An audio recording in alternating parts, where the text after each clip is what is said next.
Peace and love eternal to the guys. What you do, True Crew? Salute to all of the guys squad. What's good? What's happening? Okay.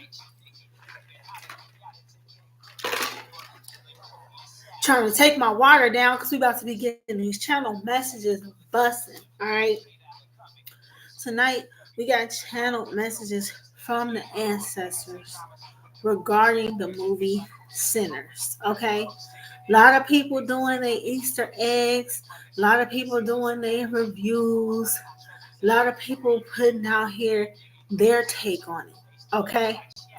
God and the ancestors, though, they're going to always take it another level deeper. They're going to always dive it another level deeper. Such as this message right here. Okay. If you just looking for a movie review, this might actually be for you because we're going to take a step by step. We're going to run down the major points of the whole film. Okay. We're going to take a look at the numbers. We're going to take a look at what certain things mean. Okay. The spiritual significance of certain things. Okay. How it relates to us. Okay. Because if you paid attention to Sinners, this was major keys right here. I'm actually getting energetic pushback from the enemy, the adversaries, okay? Because the devil don't like when his ways get exposed, okay? The devil don't like when more of us can beat him at his own game. If you paid attention to Sinners, that's exactly what Sinners was showing us. Sinners was showing us how to beat the devil at our own game. Okay? Sometimes we can't see it when we're in it. But if we're watching somebody else go through this stuff, we might be able to catch on to the pattern. You know what I'm saying? The pattern that's been keeping us trapped or bound. Okay? Or blocking us from being free. Okay? And so this is what this message is for.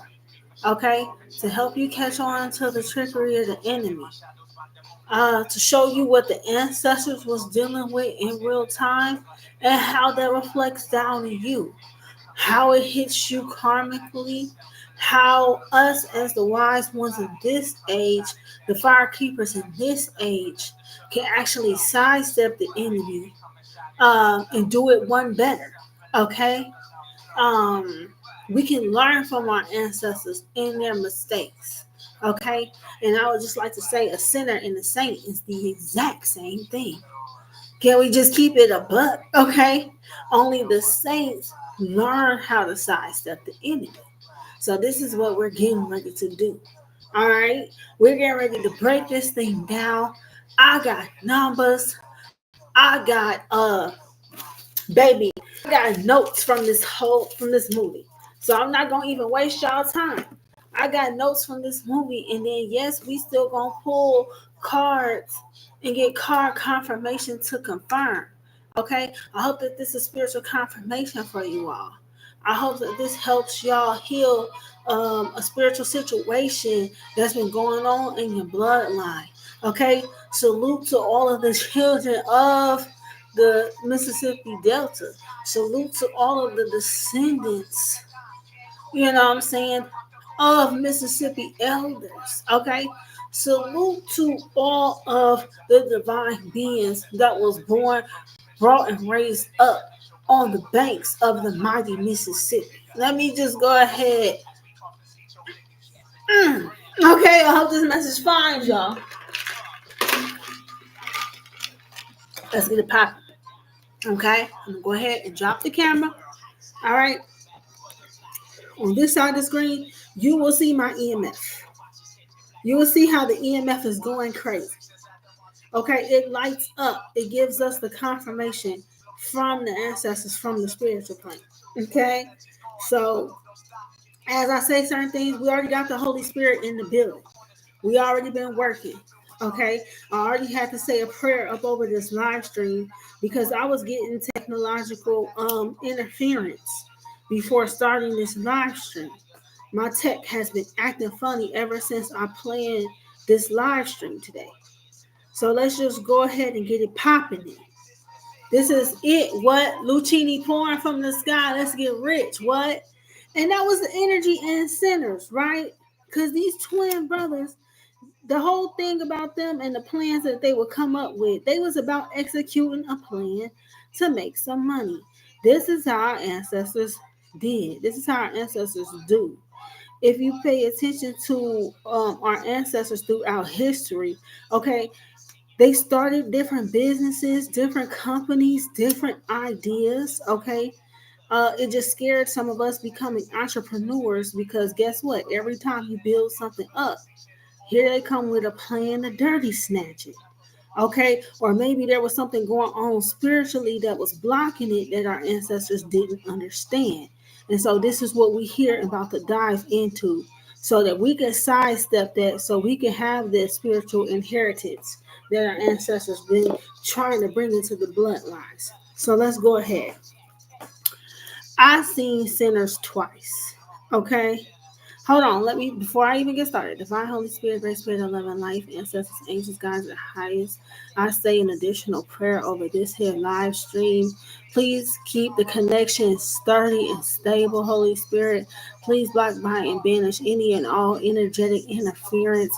Please block, bind, and banish any and all trickery and negative interference from the evil one or any of its minions. I bind them all right now in the name of Christ Jesus. I bind and banish any and all energetic interference of any kind. May this message find the divine beings that it needs to find, and may this help those that watch this movie, and maybe they're tapping into the ancestral memory or they're trying to overcome things that's been going on in their bloodline.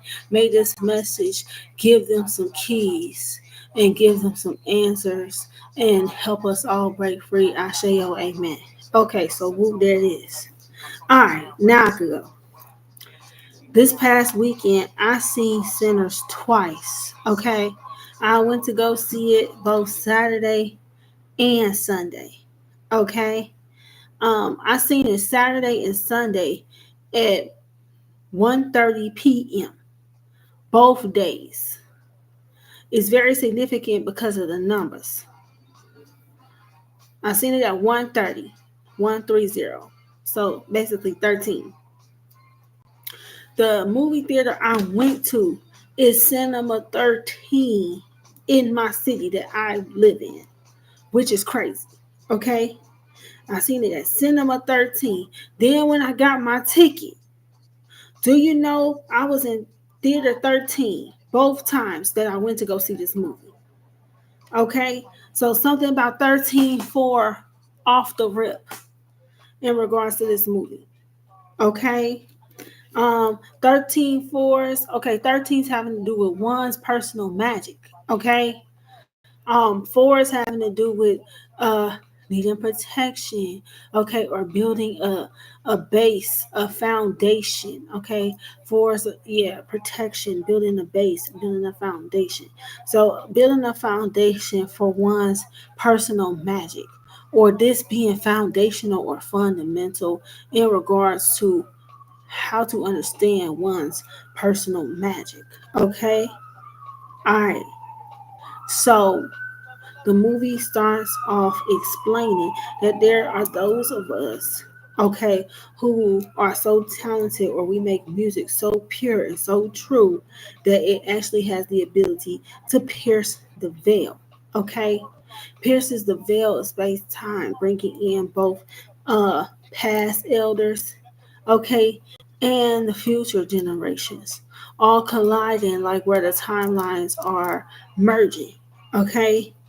The only thing is not only do it attract the future and the past, it also has the ability to attract the evil one, okay. All right. The movie, they go down into the breakdown in the beginning of the movie about how these particular chosen ones that have the ability to pierce the veil with music. How in certain cultures they're called Phillies, okay? In certain indigenous cultures they're called fire keepers, okay? In West Africa they call griots, okay? They break this all down. Now, what a firekeeper or a griot, what a Philly is, you're talking about your poets, your storytellers, your musicians, your praise worshipers. You're talking about your divine beings that they have the ability to create and express the divine will from such a pure place where it pierces the veil, where it crosses and spans space and time. Okay. Now, when you're talking about firekeepers and griots, you're basically talking about your good mages. Okay. These are You're a good magician. If you have this power and this ability to pierce the veil, okay, through divine expression, through song, through the words that you speak, you're genuine and pure at heart of what it is you're saying, singing, and you manage to pierce the veil. This is a personal magic within you. Hence the 13s that I kept getting around this movie. Okay, this has to do with one's personal magic. If you're singing and you're spitting, or you got flows, or you reciting poetry, guess what? You're using the breath and you're using words. Okay, God had to breathe the breath of life into you. Okay, and God is the Word, and the Word was with God, and God is the Word. Okay, so you're a magician and you're working with God two times at once. You understand that? 11:33 on the clock right now. Okay? That's gonna go over some of their heads, but the real one's gonna know what it is. Alright, here we go. I block by the banish all energetic interference in the name of the divine Holy Spirit. We're not about to do that. Let's go ahead and get it popping though. So this is what your fire keepers are. In our case, in regards to this movie, we're talking about our boy Sammy, right? All right. Movie starts with him running into the church, okay? Him coming across his father, okay? The date said 10/16/1932, okay?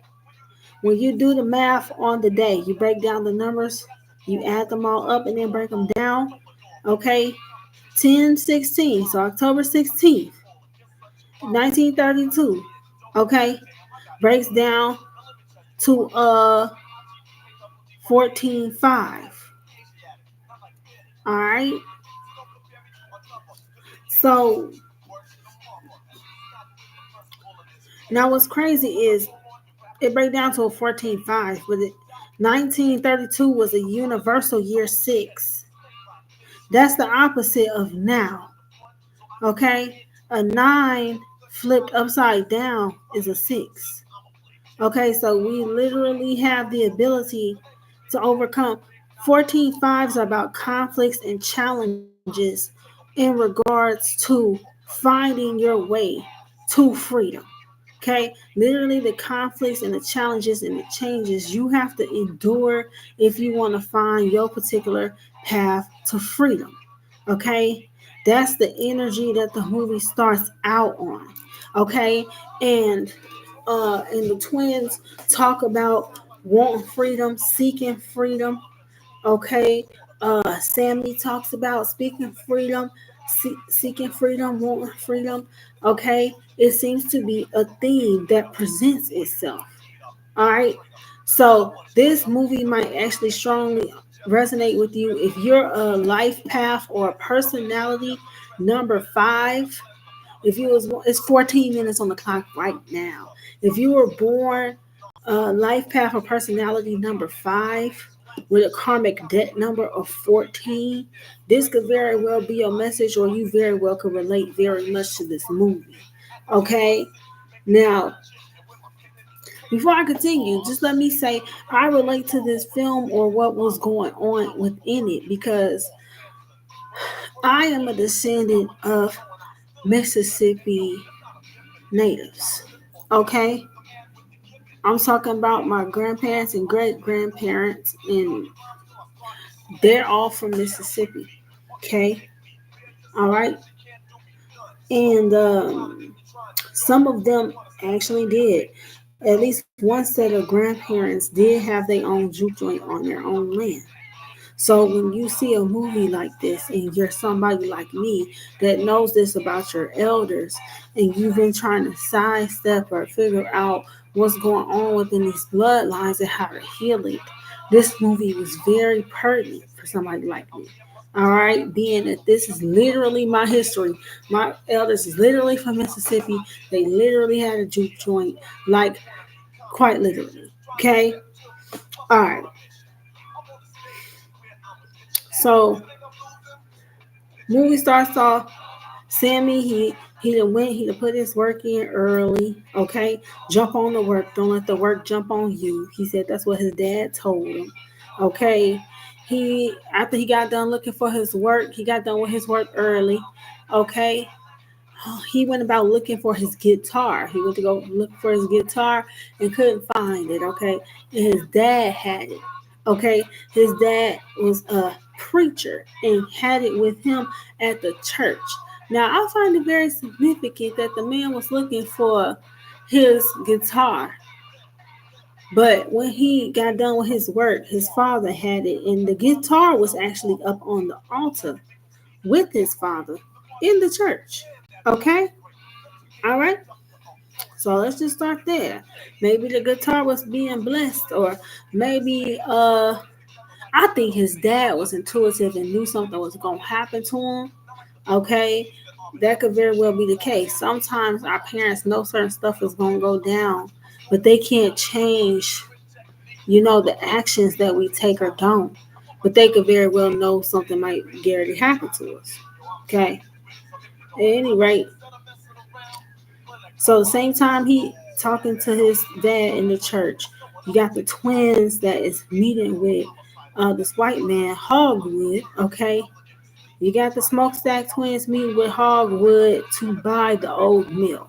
Okay, Hogwood trying to give them a bit of grief. Okay, whatever the case is, I don't think you boys really serious about this and that and the third. Uh, them boys came with money in hand. Okay, he was trying to be all nosy. Well, just what are you guys planning on using it for? What do it matter if I got your money in my hand? What do it? Why you being nosy? You see what I'm saying? So the twins was kind of playing with them, kind of circled them a little bit, and then threw them the money and said, "Oh, if I see y'all, any of your KKK buddies pull up on this land, it's on site." Okay, he said that and he meant that, and that's what it was. Okay, do you understand me? Okay, and so whoop, there it was. So they got to it. Okay, they got to it. They got the meal and was about to take off and be about their business. Now Sammy, in the meantime, being chastised by his dad. His dad want him to do the sermon with him the next day. Okay, now he ain't got no problem with that. He like, listen, I'm gonna come. I'm gonna be on time for service. But after me doing all of this hard work all week, I'm trying to go cut loose and have a little fun. Okay, his dad giving him grief. Hey, what you want to do? Go play the guitar, play the music for these sinners, for these people. They in there gyrating, neglecting their responsibilities, sweating on all over each other, whatever the case is. And it's Sammy like, listen, okay, how about the dad wanted him to recite a verse and help him with the sermon the next day. Sammy knew the verse by heart, okay? It was First Corinthians 10:3. He knew it by heart. He closed the Bible, didn't even need to look at the Bible to recite it. So this young man knows the Lord. Let's not get it twisted. Like this young man, he had respect and reverence for God in his own way. But shoot, after that work all week, he's just trying to go play him some blues. Use his talents and his gifts, go have him some fun, okay, or whatever the case might be. All right. So dad tells him after he said he wanted to just have fun. Boy, you keep dancing with the devil, and one day he's gonna follow you home. Okay? That literally says that. Okay? Now, here's the thing. Sammy's dad name was Jedediah. Jedediah. Okay? Jedediah means the beloved of God. So his dad ain't no fool. His dad is intuitive too. His dad probably dreamt about it, probably knew something may happen or may occur. Okay, his dad ain't no fool. But I just want to say this to the elders that might be watching. We really got to be careful about how we say things to kids. Okay, this is about our own personal magic. Okay, surrounding them 13s. This is about our own personal magic and how we choose to use it. Meaning, what you mean? Even scriptures say that life and death is in the power of the tongue. Okay? So you don't say to your child, you keep dancing with the devil, one day he's going to follow you home. That's like telling the devil to follow your child home to prove a point. You said it out your mouth, that means you made it possible for it to happen. So just want to be careful, all parents. Be careful about the words that you're speaking over your kids. Them is real life spells. Okay? Dad said you keep dancing with the devil, one day he gonna follow you home. And then it opened this whole window, a whole chain reaction of events that took place throughout the day. Okay? Alright. So I just want to go ahead and say that. Alright. Twins pick Sammy up. Okay? They tell dad, hey, we'll make sure we bring them back in one piece. Okay? Twins is out. Okay? Alright. You got Sammy asking them about Chicago. Okay? Smoke tell him, listen, Chicago ain't shit but Mississippi with tall buildings instead of plantations. Okay? That got me right there. It's the truth. I've been born and raised in the Midwest, and like I said, all my elders is from the South. And that's exactly what this is. So that cracked me up because I live in the Midwest still. Okay? Not Chicago, but I'm from that Chicago land, from that area. Okay? From the tri-state area. All right. They go and they get the truck that has the hooch on it. Okay? Here's the thing about when they go get the truck that have the hooch on it. Do you know it was a snake on that truck? They go to take the cover off the truck. There was a snake on that truck. Okay? Now here's the thing about the snake. Remember how I said this is in 1932, and 1932 is Universal Year 6? Remember how I said this year right here is the flip side of that because it's Universal Year 9 right now? A 6 and a 9 is the same thing. You just flip it around, right? All right? That snake was on that truck. Now, in this case, it was foreshadowing of like the enemy trying to make an appearance. Okay? They was already referring to the Bible and biblically. So when you have a snake appear in this situation right here, it's a foreshadowing of the evil one getting ready to try to make an appearance. All right. Why? Because they're talking biblically. And in the story, we know the evil one likes to present in serpentine energy. Okay? True fact of the matter is they brought a whole truck, the Smoke Twins, they brought a whole truck of liquor down to the south. A truck full of liquor that they had taken or stole. So the snake being on the truck, okay, was basically them. It was a foreshadowing that the enemy was letting them know, hey, I'm about to make my presence known. Y'all coming down here back home trying to get a new start. But you just stole this hooch. You stole this liquor. You see what I'm saying? So how you gonna come make a new start? And it's shady from the jump. You see what I'm saying? Now they went on and killed the snake, right? But it still didn't change the fact that it represented that the enemy was there, the enemy was lurking, that the twins had a lack of wisdom in regards to what it was that they were trying to build up. The twins had a lack of wisdom in regards to they're getting ready to build on faulty ground. You're trying to go make a new beginning with something that you stole. You see what I'm saying? Flag on the play, basically. You know what I'm saying? So they killed the snake. The snake ain't do nothing. They killed the snake. No harm, no foul. Okay. Stack was in a rush to get the juke joint open. Okay. Stack was in a rush. Smoke wanted to wait. You know what I'm saying? I forget the exact phrase that he turned, but he's like, either we could move too fast and fuck the whole thing up, basically. But Stack like, nah, let's get on the good foot. Stack wants to do the shit now. You see what I'm saying? Now, what's crazy is whenever you feeling rushed to do something, or whenever you being forced to do something or move too quick, that right there is that's a sign to slow down and wait, especially if somebody suggests it out their mouth. Hey, this is going a little too quick. We might want to take our time, be a little bit more thorough. Okay? Because Stack was in a rush to get the juke joint open. Okay? The snake was on the truck and they had to kill it. That means the enemy was already there lurking. Okay? The evil one was already present, lurking. Why? Because they had to kill whomever, shoot whomever, they had to steal the hooch, bring the hooch back home.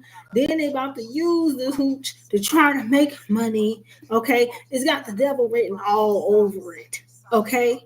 Only the devil wants you to rush to do some shit.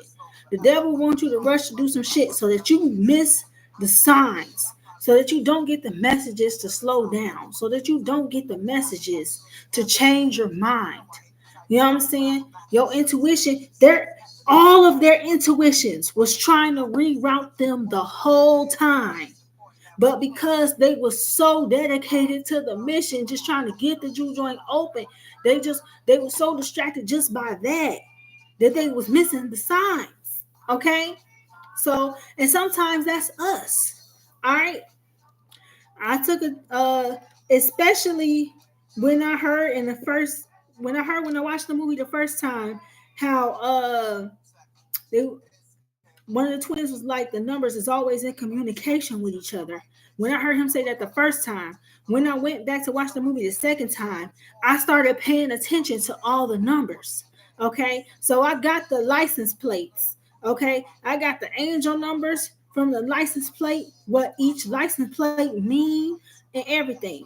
Okay, the car that they were riding in, the car that they went to pick up Sammy and them in, the plate was 295 B47. Okay? 295 B47. Now, B's in numerology represent the number two. So I just took the B out and put a two. Okay? Look, angel number 295, right? Changes you are making are for your highest good, or it's all a part of your soul's mission. Okay? Alignment with your destiny and your purpose. Okay? As according to the current astrology chart or your current birth chart. Okay? It could also be a very important time, a need to exercise truth and love. Okay? They were sharing some hard truths with each other. You know what I'm saying? But it was out of love. Okay? All right. If you put 295 into the Hebrew lexicon, okay, it's a Hebrew word, Achiezer. Achiezer. My brother is my help. When I seen that, y'all, I about flipped my lid because these twins, they not only was the same man playing both brothers, you know what I'm saying? But these twins, they literally were each other. Okay? They were like light and dark. They were like one person. Okay? They were literally one. So when I see Akiezer was 295, and it literally meant my brother is my help. Okay? In the Hebrew, crazy. Also, Akiezer refers to a Danite chief. Okay? So I don't know. The brothers could have been descendants from the tribe of Dan, or some of you divine beings that's watching could be from the tribe of Dan. Okay? Whatever the case is. You put 295 into the Greek part of the lexicon, it's a word Amphipolis. Okay? Meaning a city surrounded by sea. A city surrounded by the sea. Okay? Now they're in Mississippi. There's several different lakes in that, but you got the mighty Mississippi. You got the mighty Mississippi River. Okay? And they don't tell you that the Mississippi broke off and it's actually a part of the Nile. But that's what the Mississippi is. All right? Just so we clear here. Okay? All right. So the license plate was 295. So we looked at 295. Now, B47. B47. When you, okay, B in the numerology is represented by the number 2. So you just put it in as 247. If you look up angel number 247, you're talking about your angels rewarding you or trying to guide you. They are rewarding your dedication for maintaining a positive attitude or positive thoughts towards your prayers, okay? Or positive thoughts are manifesting in your reality as a form of answered prayers, okay? But there's a need to focus your efforts on your spirituality, okay? A need to focus your efforts on your spirituality and your divine purpose so that all your needs will be met, okay? Now, when I seen that, I was tripping because their whole thing was doing this, doing that. Yes, I'm my brother's keeper, but we doing this and we doing that to try to get this money. They were chasing the money. They needed to shift their perspective and focus more on their spirituality. Their spirituality was lacking, so they was missing certain signs. You see what I'm saying? Like hints and clues where you need to spiritually protect yourself. 247 in the Hebrew lexicon, a word azar, okay, which means to guard, to equip oneself, to clothe, to encompass, or to arm oneself, okay, or another, okay. The the other number 295 was my brother is my help. So your brother is your help. What does he help you do? He helps to arm you. He girds you, guards you, encompasses you, equips you, protects you. Okay? This is what your brother does for you. Or at least this is what happens in the film. Okay? If you put it in the Greek, it's the word allos, meaning otherwise. Okay? So, and I was like, otherwise, what do otherwise mean? But it was like, you need to focus your efforts on your spirituality and your divine purpose so all your needs could be met. Because otherwise, if you don't focus on your spirituality and you're not guarding and protecting yourself, you're leaving room for the enemy. You're leaving room for the trickster. You're leaving room for the snake. Okay? All right. Now, the truck that had the hooch on it. The truck that had the liquor on it, that license plate was 327672. 327672. If you put in 327 as an angel number, it talks about trust and faith in your intuition. Trust and faith in your intuition, your dreams, daydreams, reoccurring thoughts, visions, feelings. Okay? They were all being intuitively prompted the whole movie. You know what I'm saying? It's crazy. The ancestors were congratulating them on the fact of how they were trying to pursue their purpose or pursue what it is they feel like they wanted to do. But the whole thing was the negating of the intuition. That was a problem. Okay, they had faith in their hopes and dreams and what it is they wanted to happen. They were all ignoring intuitive promptings for the sake of, you love somebody. And it's like, no, you gotta guard, you gotta protect yourself. Okay, so that's crazy that the license plate numbers even coincided with what was happening in the movie. Okay, if you put 327 in the Hebrew lexicon, it's a word, a kastaron. Okay, a kastaron meaning royal. Okay, royal steed. Oh, okay, it could be a steed, a camel, or a mule, but the word means royal. Okay, royalty is loyalty. You have to be loyal to your intuition. You gotta be loyal to your intuition. You gotta be loyal to your visions or what it is you're being prompted by spirit to do. You have to put in the spiritual work. Okay, and that's one thing that the twins was disconnected from. Okay, which is why they was missing certain signs or symbols or whatever. Okay, you put 327 in the Greek part of the lexicon, it's a word, anazatio, meaning to seek out, to search through, or to lead a diligent search. Those boys searched out. Okay, they searched out the location. They searched out who it was they wanted to play the music. They searched out. I guess they did. They work in Chicago. They searched. Who to steal the liquor from. You know, but when they came back home, they searched and sought people out. They sought out the location. They sought out who it was they wanted to cook, who it was they wanted to run the bar, who it was they wanted to make the signs. Who they searched and sought everybody out to help build up this place. Which brings me to the second part of the license plate.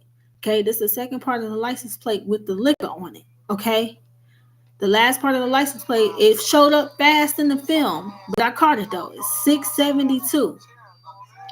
672. Okay, crazy.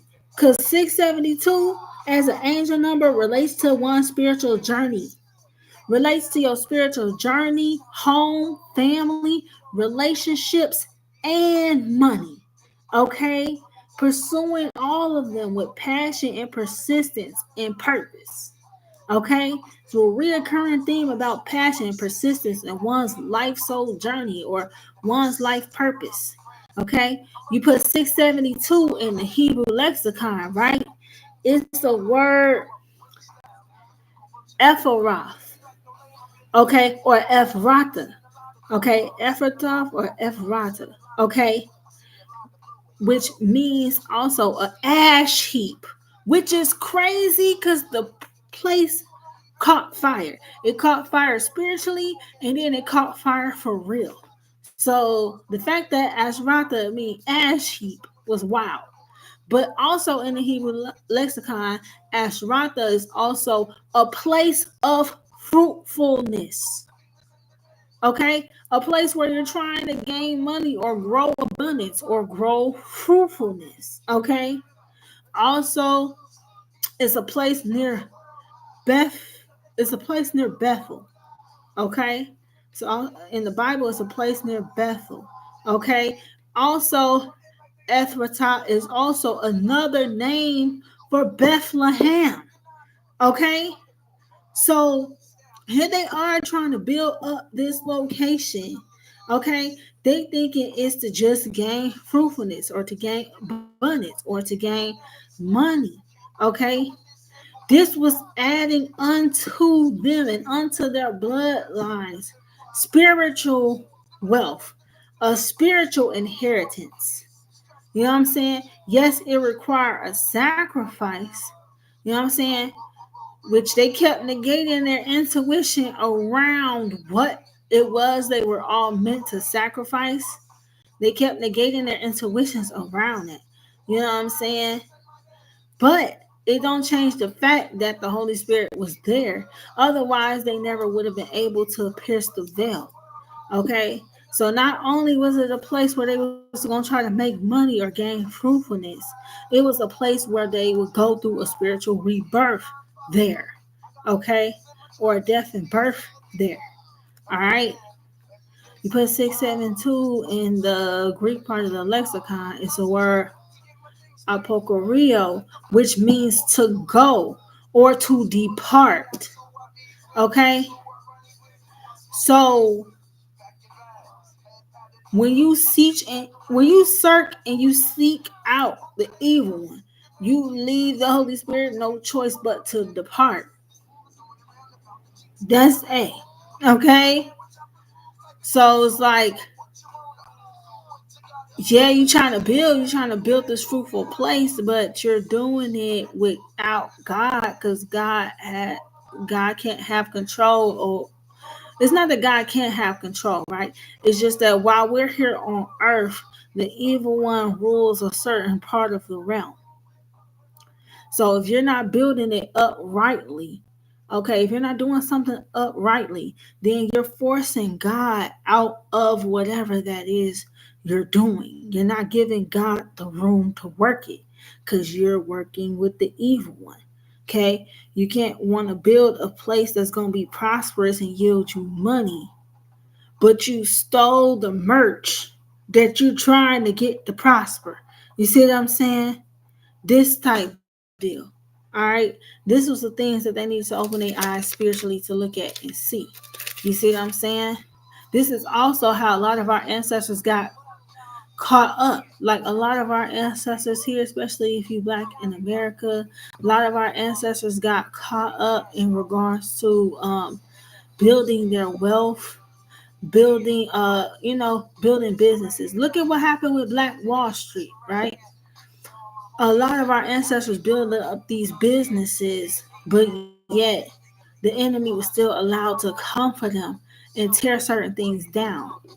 It could have been the reason why, because when you build on solid ground, it don't matter what the enemy do, he can't shake the foundation of it.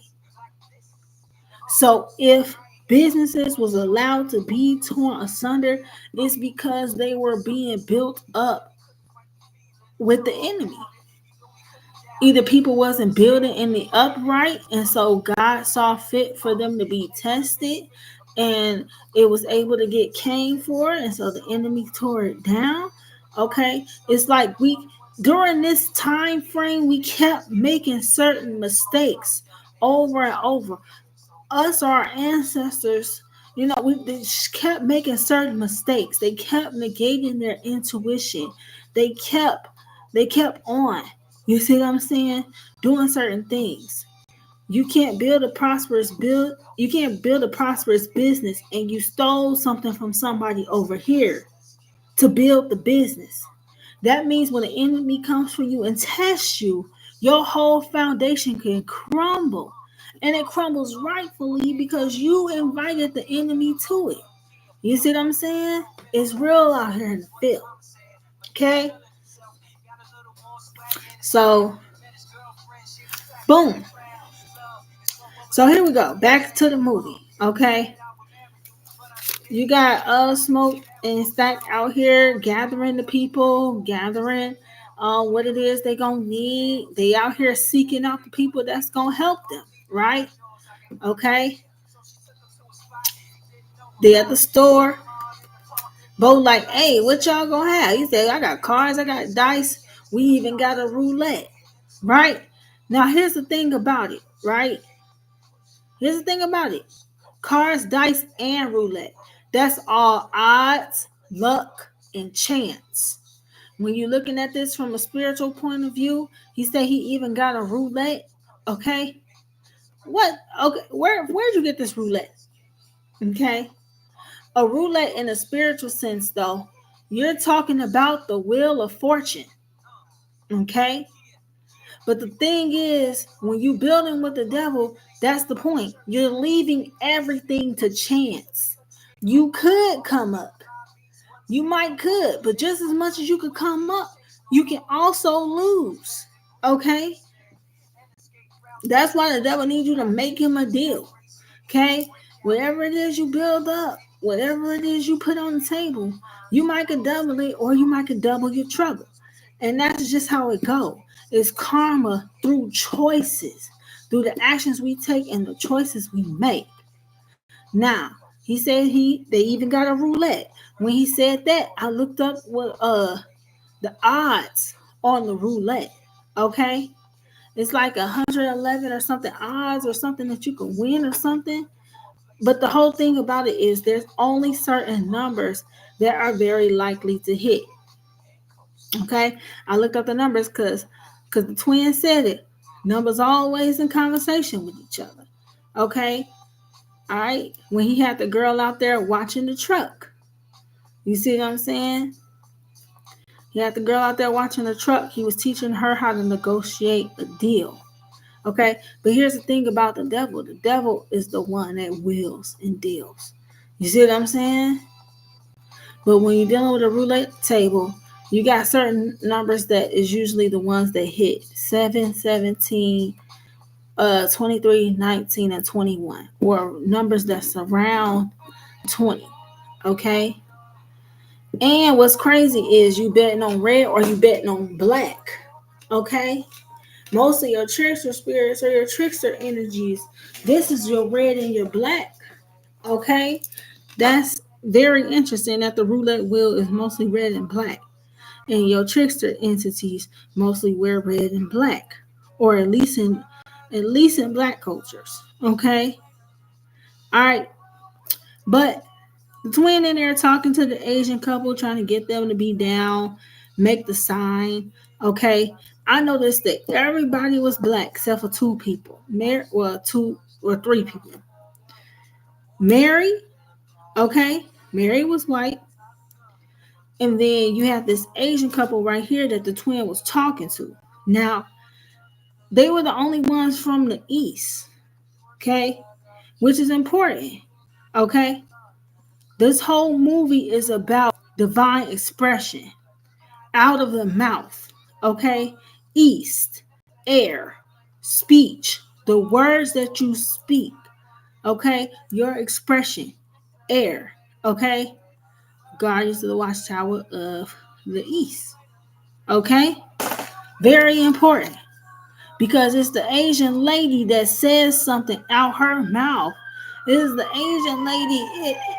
When the movie hit the climax, it was Miss Grace, the Asian lady, that said what she said, that had all the vamps take over and come in the place. Okay, that's important. Okay, what you say out your mouth is very important, man. Hold on, I'm flipping them away. Very important.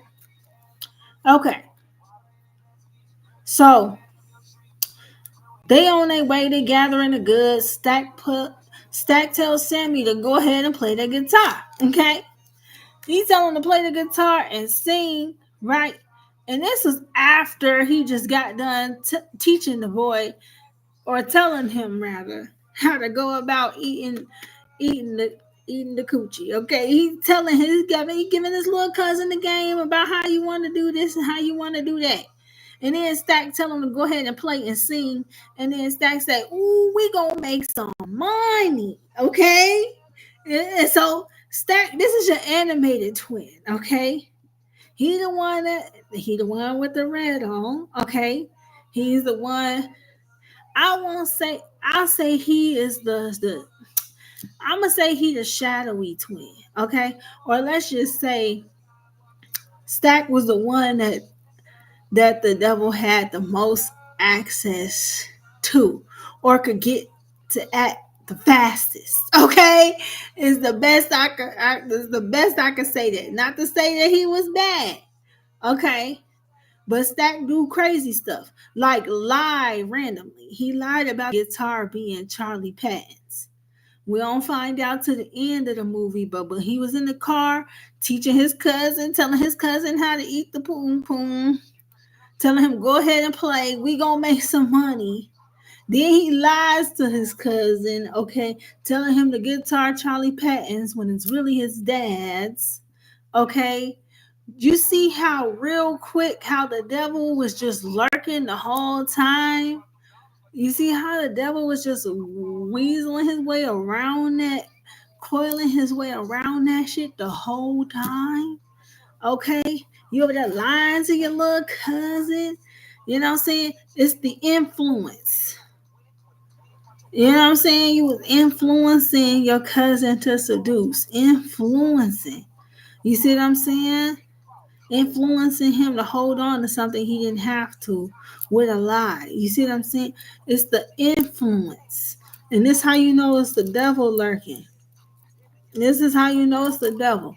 Whenever you got seduction and temptation that is constantly presenting itself, that's the devil in motion. You know what I'm saying? But at any rate, Sam in the car just to singing, it was like the second he opened his mouth, Stack was like, we gonna make some money. You feel me?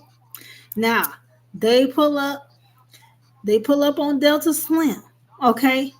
Because, like I said, they out here on the search. These twins know exactly who they wanted doing what. Okay?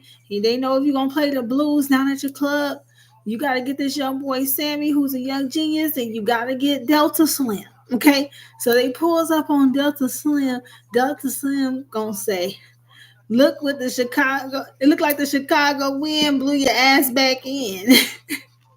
And basically, yeah, that's exactly what happened. It blew them right back. Okay. Now, Slim's concerned. He was out there playing his harmonica. They like, what you doing tonight? He like, look, I'm gonna be playing at the club where I'm at every Saturday night. What you mean? Slim thoughts was about job security. He know he could always work at this club. Y'all fools, y'all just opening up. That's not secure. I don't know about it. You see what I'm saying? Thing about it though is Stack snapped one Irish beer open. Just one. Look, Stack snapped one Irish beer open, and that got Delta Slim to change his whole mind. You see what I'm saying? He was thinking right. His intuition was on point. Listen, I just need to be at this club, the club I'm always at. They there, they gonna always there, they gonna be there. You know what I'm saying? But again, about how you know the devil present, when there's temptation and seduction and the ability to be led astray, that's all the devil working in motion. When I say Stack, all it took is for him to snap open. Okay, Delta Slim heard the hiss on the damn beer and had to have a sip.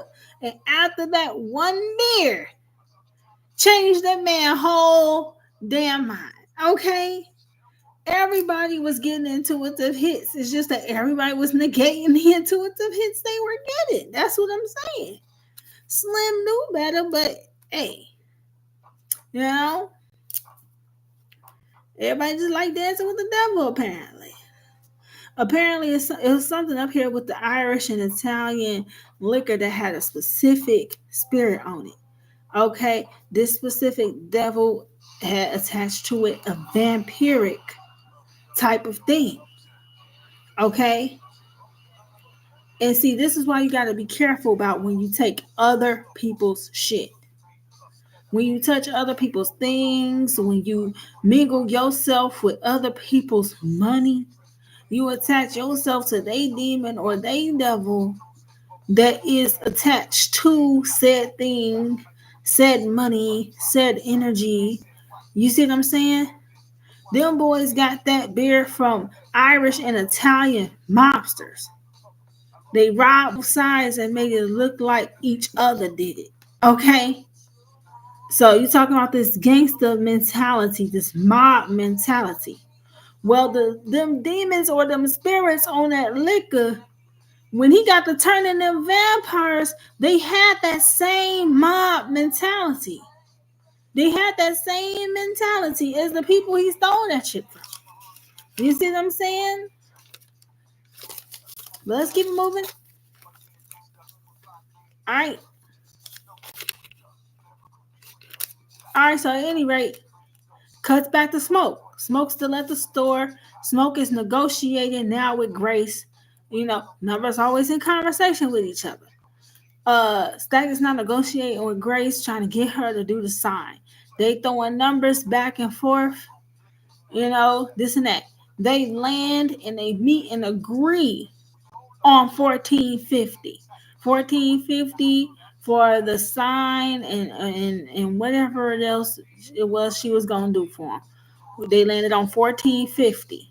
Now, when you look up what 1450 is, okay, as an angel number 1450 represents major changes.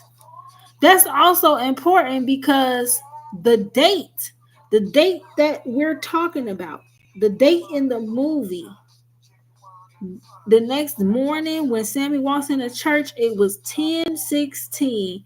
It was year 1932. It breaks down to a 14.5 numerically. So the fact that the figure that Smoke landed on with Grace was 1450, this is another 14.5 presented itself. Major changes in work being put in towards one's path or towards one's freedom. Okay? Be prepared to make the necessary changes to bring the auspicious opportunities for advancement. Good times is behind this number. New ideas, new projects, new ventures, changes that you are being guided to make is all behind this number 1450. Okay? Crazy. Okay? When you put it in the Hebrew lexicon, it's a word Gederoth. Now, Gederoth is a word that means walls. Okay?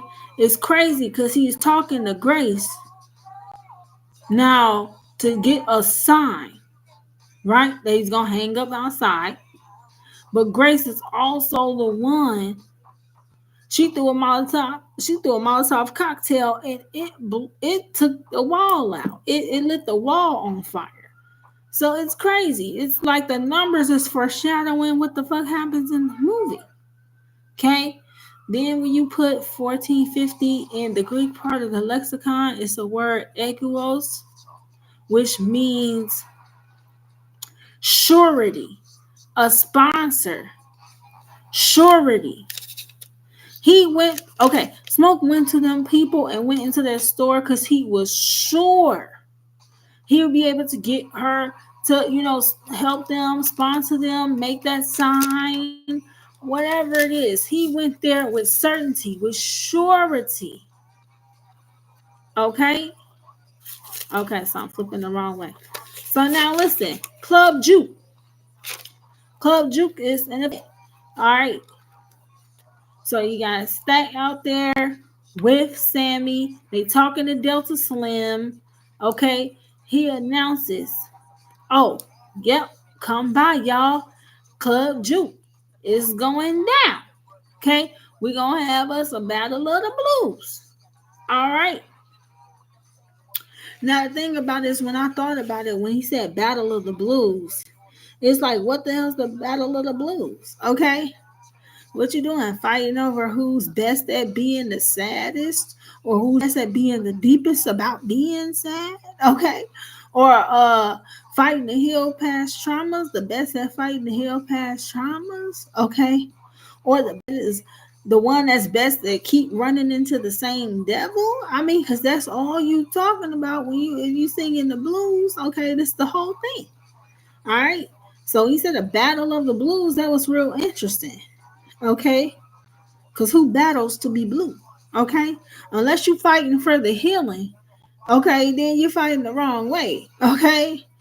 All right? Ain't nobody about to fight about being depressed now. But I get it that they're talking about the music, playing the blues. Right? Right. See, and that's another thing about words. We gotta be careful about what it is we say.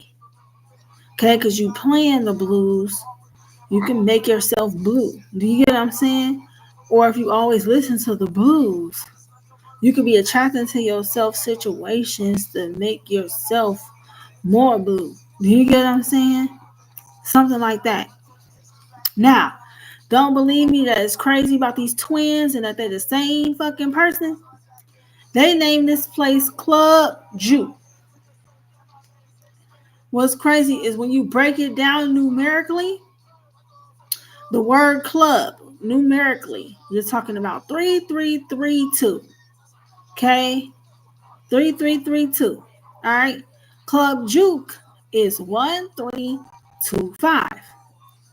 When you break both numbers down, they both add up to 11. 3332. Okay? 9 plus 2, that's 11. Okay?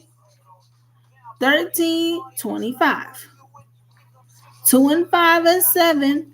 1 and 3 is 4. 4 and 7 is also 11. 11, 11. Club Juke. Okay? Whoop, that is. All right? I almost want to look up what the meaning behind that is, but I ain't gonna go too deep right now. All right, I've already been here for an hour, and I'm trying to get through these notes. I'm gonna maybe have to make this a part 2, but we'll see. So, Stack is telling everybody to come on down to Club Juke, y'all. They done got Delta Slim on board. Okay, this is where Sammy meets Pauline, and Stack runs into Mary. Okay, very important. Okay, these women change the flow of the whole rest of the night. Okay, or potentialities for outcomes. The whole rest of the night. Okay, here's where Sammy caught himself slipping at by going after Pearline. All right, we already got the devil on scene with temptation and seduction type energy. Then you introduce 2 she devil type figures. Okay, a black and a white one. Okay, which is wild. All right, Pearline is married. All right. So our boy Sammy know a little bit better than to be into some adultery type shit. You could have just met you a girl that was single. You gonna go after the one that you know married. And she made herself a little bit too available to be all up in your face. She ain't bring her husband with her. He don't want to have a good time after work. It's just like he ain't asked no questions. He just ran right with that, and it changed up events for the night because the devil was already lurking. You see what I'm saying? You can't be the one to pierce the veil, and you're operating in devil energy, and you're the one that's piercing the veil. The devil's gonna lead an attack. You see what I'm saying? That's what happened. All right. Then Stack runs into Mary. Now Mary ain't too much more better. Okay. Now, granted, Mary just lost her mom. She knows she is not really in a position to be opening herself back up to Stack or none of that, right?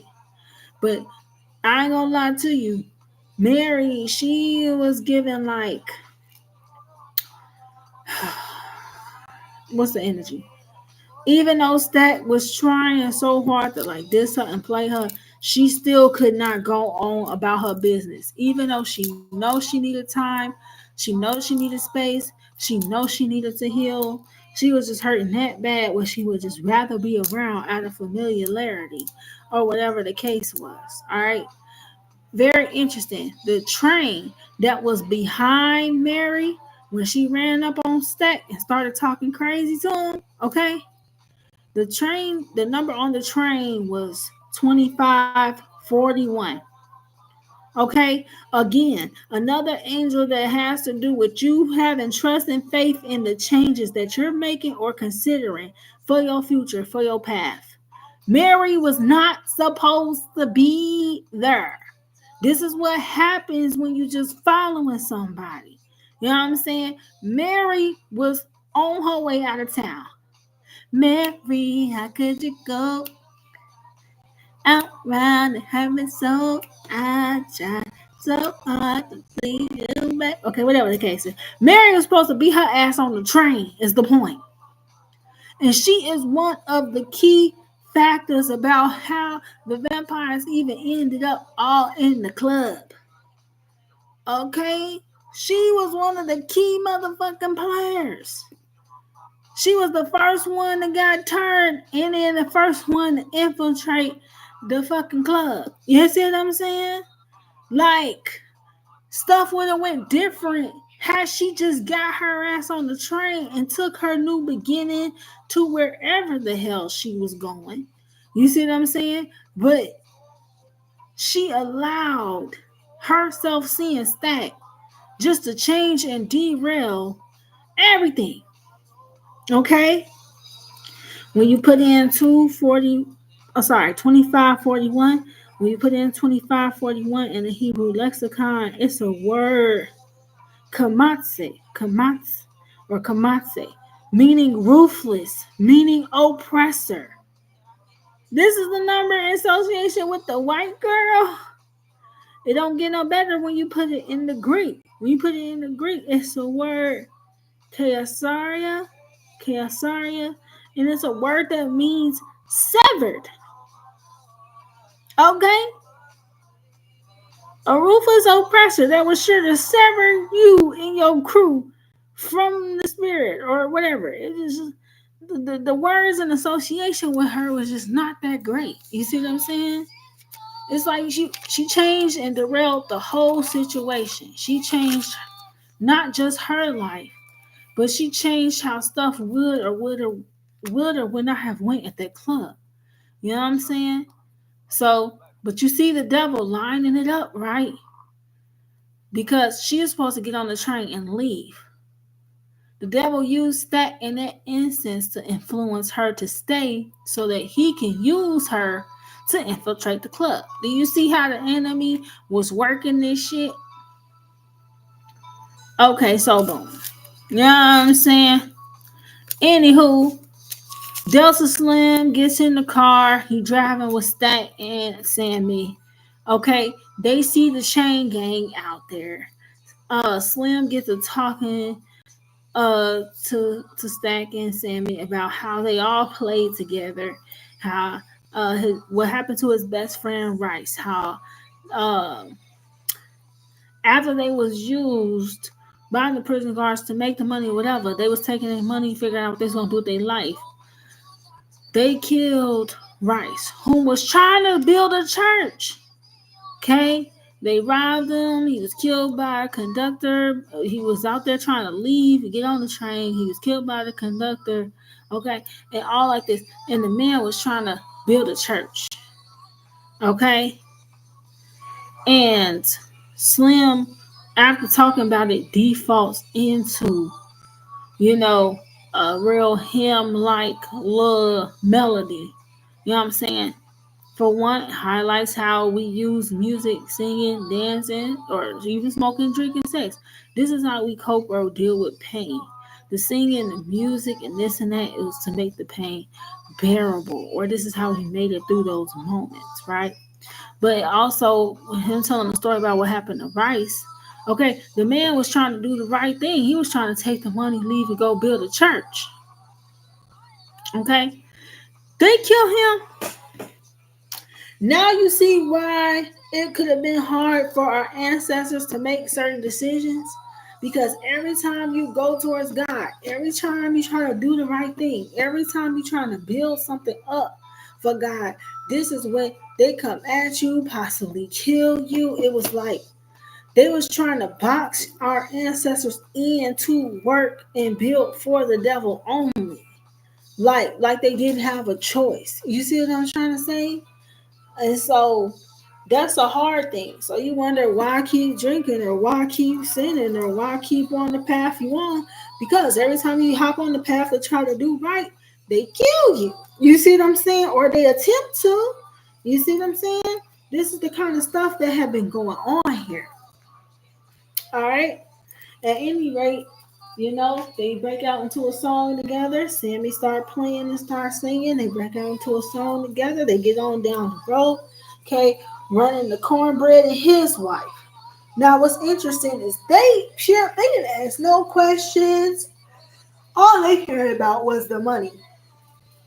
All they cared about was the money or the potentiality to make some more money. And what's interesting is the fact his name is Cornbread. Okay, that's exactly what they represent spiritually. Corn in the spirit represents abundance and prosperity. Okay, corn in spiritual terms or in spirituality or symbolism represents abundance and possible prosperity. Okay, all right, and bread. We already know the association to bread with money. We call money bread. Let's get this bread. So this man is only worried about the corn, his chips, his bread. His name cornbread. So he was only worried about the money. You see what I'm saying? Didn't ask no further questions. You know what I'm saying? But we see why he was so quick and so easy to get turned to do. Okay? So that crew ran down on cornbread, got him involved. Okay? Then you got Smoke out here that then took the ride to go see Annie. And I'm gonna tell you this. I love Annie. I love Annie. I love her role in this film. Okay? Super smart off the rip. Okay? Annie in this instance representing high priestess energy. She's the intuit. She's the one where the twins, they're not spiritually tapped in at all. They're not paying attention to their spirituality. Annie is deadlocked. She's focused on it. She's well versed. You see what I'm saying? On her spiritual journey, on her spiritual path. Okay. Annie, in this case, represents a lot of our grandmamas, a lot of our big mamas, and the knowledge and the wisdom that they had. Okay, in regards to energy, in regards to the earth and how the whole thing works. Okay, and she was using her gifts for good. She knew when to use her gifts and when not to use her gifts. And she was using her gifts to protect those she loved. Look at the mojo bag she made for Stack. Okay, she was using her gifts to try to protect her loved ones. Okay, or the ones that came to her, she did her best to try to protect them. She was offering them sound advice. You see what I'm saying? She's solid. You see what I'm saying? Uh, yeah, she knew Smoke was on one. You know what I'm saying? She knew Smoke was a fool. That's why she made him a mojo bag to protect his fool ass. Okay? He came in trying to offer her some money. Don't be accepting that money from them. You can't spend it. Get some real money. She said, Smoke, I don't want your blood money. You know what I'm saying? She knew better than to accept certain energy from him. She didn't want that money. She knew it would take the rest of her money. But here's the thing about it, about when we love somebody, your intuition binging like a son of a bitch. You won't accept the blood money, but you'll sleep with them because you still love them. You see what I'm saying? Flag. You know what I'm saying? This is how we get caught slipping on our pimping. You commingle energy with the man anyway. You know what I'm saying? It just was in another form. Okay, it was just in a sexual exchange, not a money exchange, but it still was an exchange. You see what I'm saying? And so, whoop, there it is. Now my girl, she caught in the mix. But I feel like it was faded because they needed her there. Uh after it was like changing the fate of the situation as each scene happened. It was wild. After Stat picked Mary up and her ass was supposed to get on the train, it was like things was changing. So it was like Annie had to be down now. Okay, he wanted her there to fry the fish. Okay, fish represents abundance and prosperity, but fish, it's a sea creature. She was the one that had the intuition. Fish represents the intuit. Okay, so the thing about it is like once stuff was happening that wasn't really supposed to happen, that set negative chain events in motion, him going to get Annie really did save. If they didn't go get Annie, everybody would have been vampires. Sammy wouldn't have made it to go on to be a bluesman. Smoke would have never made it to where he could be an ancestor or elder or hold or see his child in the spirit. He wouldn't have been able to do that. Like everything would have broke bad. So, like, once Mary didn't get on that train and events started changing, it's almost like God put it on her heart to just go ahead and go with Smoke. You see what I'm saying? Because God was going to have to use her to save everybody else. You see what I'm saying? Type shit. All right? Now it's interesting. We know now because she calls him Elijah. Okay? You know, Smoke is Elijah and Stack is Elias. Right? Elijah from the Bible. Okay? All right. Elijah, whom God used to show Israel their evil ways and encourage them to come back to God. That's what this whole movie does. Okay? Which is wild. Okay? And do you know biblically certain texts use Elijah and Elias interchangeably? They really are like the same person. All right. So, bam, here we go in the climax. Now, Annie gets in the car with Smoke. They all riding back to the place. While this is happening, we cut to some new shit. Screen cuts to some new shit. You got a man that pops up on the screen. He is burning. White man running up on a house. He running up to this house. The house got buzzers on it. 3 different whole vultures on it. It was crazy. Okay. It was a little wild. It was given like a mocking of the Trinity with them 3 vultures up there on the roof of that house. Okay. The evil man, the evil one, he runs up on the porch. He seduces the couple. Okay. Not seduce like sex seduce, but lead them astray with his words. He gains entry into their home. Okay, saying he's being chased by a Choctaw Indian. Okay, and help me and all like this and all like that. Now, thing about it is, once they gain entry into your house, that was it. Okay, Choctaw Indian come running up and behind the man trying to chase down the man. Choctaw Indian trying to explain to the white lady there, hey, this man isn't whom he seems. This man is not what he seems. You know what I mean? Heaven forbid if you let him in your home. The native man, after the wife denying her help, holding the gun at the man, the Indian man says a prayer or a blessing for the lady. But it was already too late because all while she talking to the Choctaw man, thinking that he after the white man and he must be the savage one. She had her husband in the back room. She turns to go for her husband, let her husband know that the natives came and went. Okay, this man Riddick, okay, Riddick or the vampire or the evil one, he is out there. I called him Riddick. His name is Remick. Okay, this man is back there chewing on her husband, then turned her husband, and then turns her. So now we got the evildoer just building up momentum. Now he is 3 people.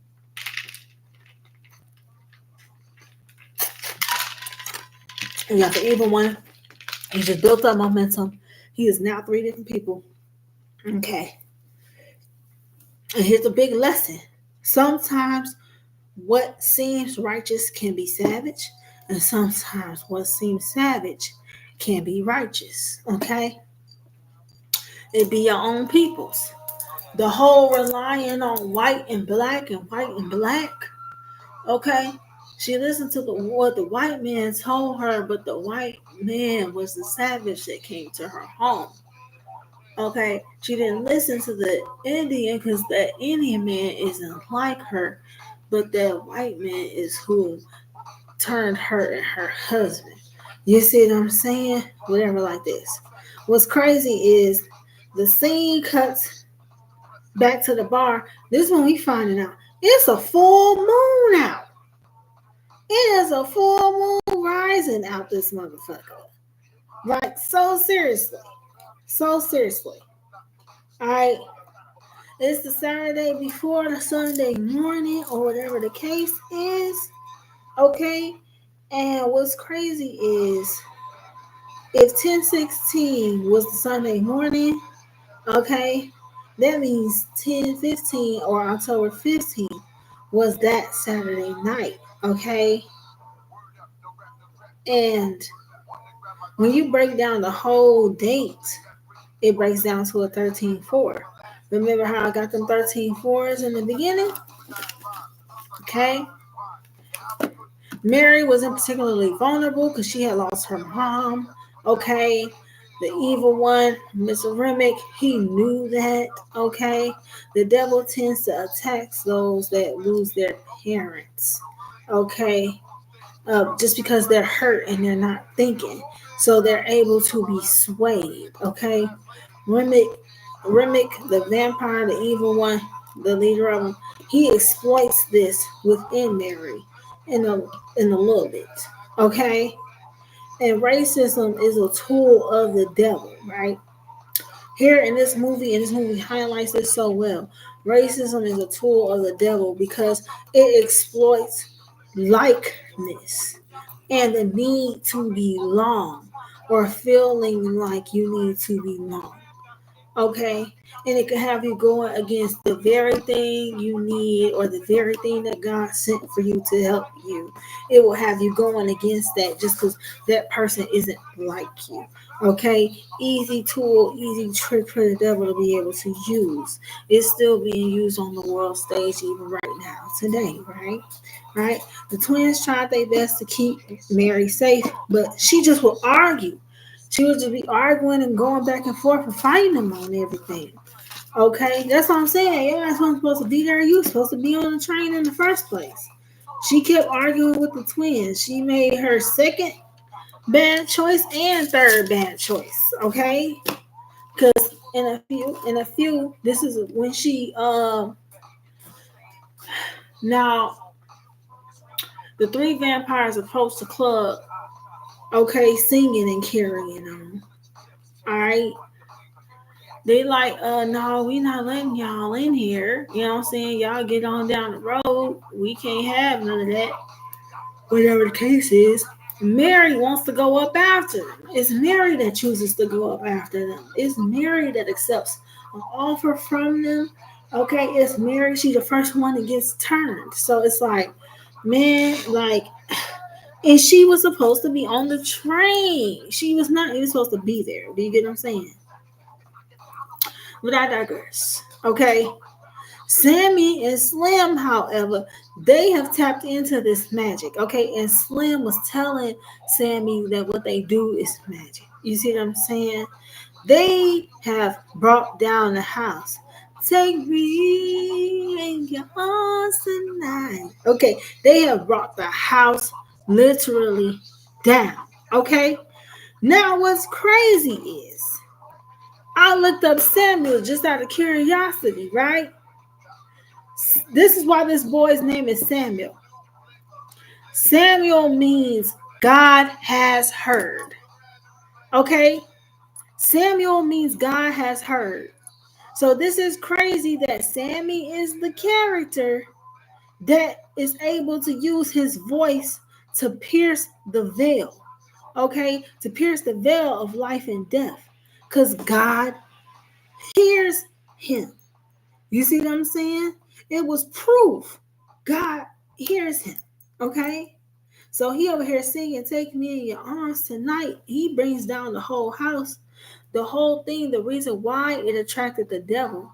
Because not only was he in seduction or temptation energy by wanting to mess with Pauline and, following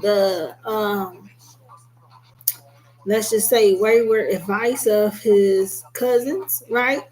But when he was singing Take Me in Your Arms Tonight, Sammy wasn't specifying who. You see what I'm saying? This is why the devil decides to come try you, because he didn't say, Lord, take me in your arms tonight. He didn't specify God at no point in time. You see what I'm saying? And so, even though he was singing from the purity of his heart and soul, and he did pierce the veil, this is how he attracted the evil one. He didn't specify who he wanted to take him. He didn't specify who. Okay. And here goes the enemy looking for anything he can exploit. So yes, he's brought down the house. The roof, the roof, the roof is on fire. We don't need no water, let the mother could burn. He had the dance floor on fire. The roof was on fire. Sammy brought the house down. Hence him piercing the veil. Hence, Sammy is the fire keeper. Okay? Here's the thing. You open the veil of freedom. He was able to pierce the veil to freedom. But the thing is, he was still attached to the devil. You still flirted with the devil, okay? You still sinned in behind it. You still were seduced and led astray, you know what I'm saying? On the back end.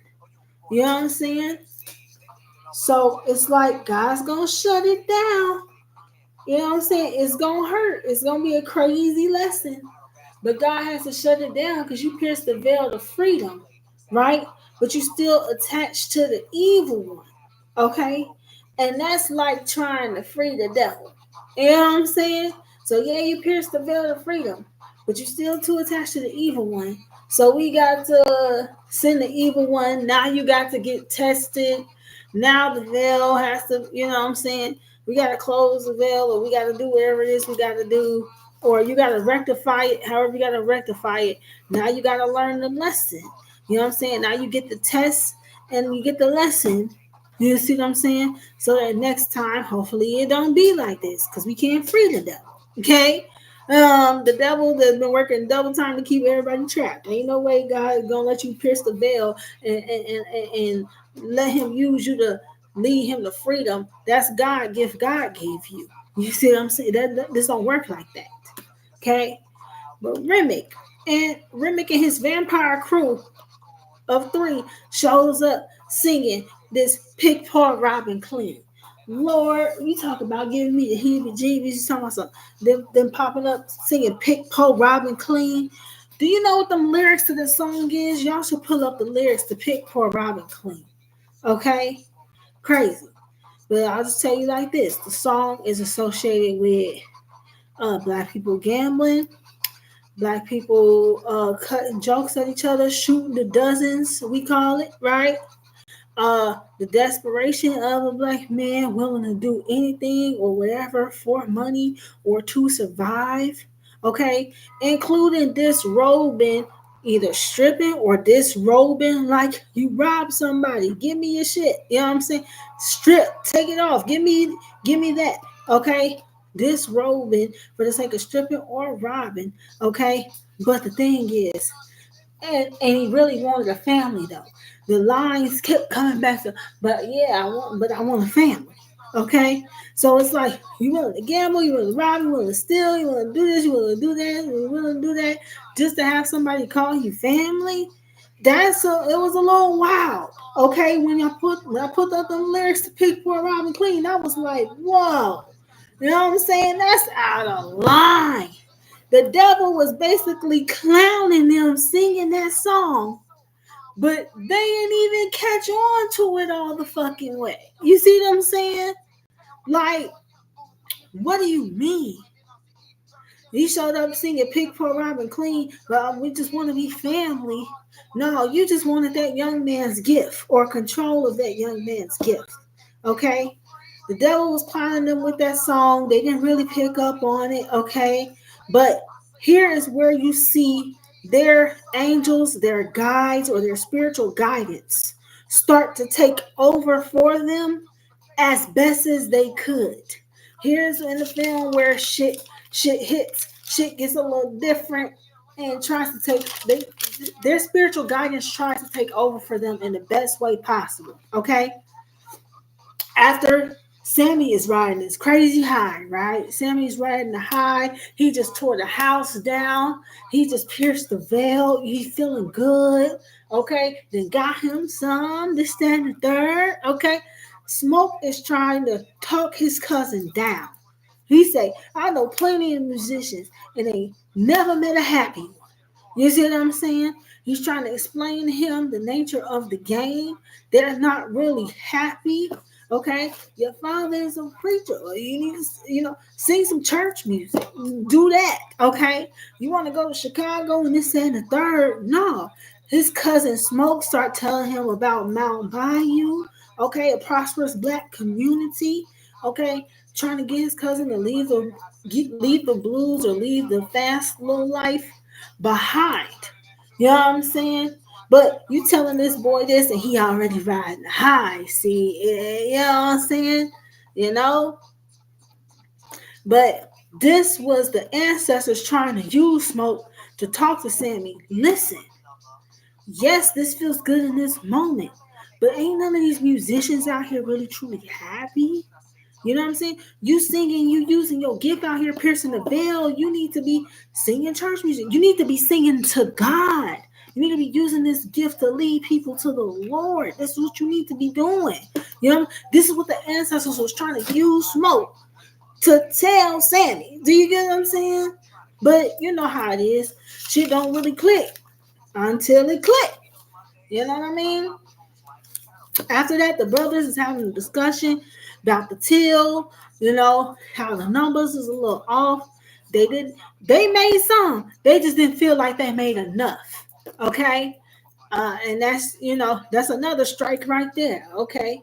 So not only is y'all in here temptation, seduction, leading people astray, but now the money that you did make, you feel like it's not enough. Okay.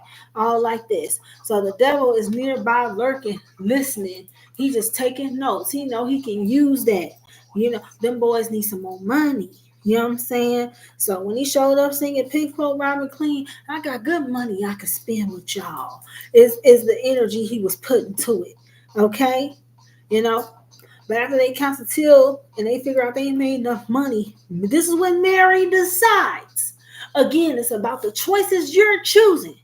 Her ass shouldn't have even been there. She was supposed to be on a train on her way somewhere else and then change the fate for everybody. Okay? But here she go, deciding again, okay, that she wants to go after the white people because they said that they got money to spend. Just because they said that they do. So she goes down the road up after the white man. Okay? Remick gives her some money, a gold coin. He calls money from another time. Give her some money she can't even fucking spend. Do you understand that? Okay? Then played on her pain, the fact that she lost her mother, in her face to try to gain sympathy. Okay? And then goes on to tell her that they all need saving. Okay? Crazy work. How the fuck the evil one telling you need saving? You know what I'm saying? But hey, you know what I'm saying? All this is going on while Pearline is in there singing. She's singing some song talking about some pale, pale moon. Okay? And it's crazy because you're dealing with these white people and the moon was full. You out here dealing with these vampires and the moon was full. Okay? Mary gets her and she changes her mind. Okay? I don't know if her intuition, her spidey sense will start kicking in or what. When she turns to leave, the problem is you didn't accept that this entity's money. Okay? So you ain't give it back and say, you know what, keep your change, keep your money. I'ma go ahead and go back down here. She ain't say none of that. Okay? She tried to walk away with the entity's money. Okay? So what happens next? Remick jumps her. Turns her. She gets back to the club. Nobody thinks nothing of it. They let her in. Okay? Which welcomes in further tests from the enemy. Here he go. Now he's about to use Mary to further his plan. Right? It's all to try to gear to take down Sammy. Okay? Because he the one with the gift that could pierce the veil. Okay. She goes in there. She has sex with. And then commences to changing stat. Okay? Now, his brother Smoke looking for him. Can't find him. Send Sammy, go get my brother. Sammy finds him, but he finds him doing the do. He like, hey, you gonna have to come with me. Yeah, I ain't breaking that shit up by myself. You know what I'm saying? So Smoke goes with Sammy. Okay? Walk back in the room, finding Mary, taking whole chunks out his brother neck. Okay? His brother over there gurgling blood, everything else. He's sitting over there holding his brother, trying to figure out what happened. Okay? This is after shooting the lady. Okay? He Smoke is not what you think. She over here talking about it's not what you think. With blood running all down her face. What we supposed to think? You know what I'm saying? What we supposed to think? Okay? Smoke shoots at her. She runs, talking about so she'll be back. Okay? He go over there. He holding his brother. His brother literally dies in his arms. Okay? And here we go. Here we go. Shit gets wild. Now, Swinging Girl Annie takes over. Annie takes over. She's trying to keep everybody calm. She's trying to talk to Smoke. Okay, listen. Hey, we dealing with a Hank or something worse. We need to get him up out of here. We need to take him out, but he couldn't let his brother go for whatever reason.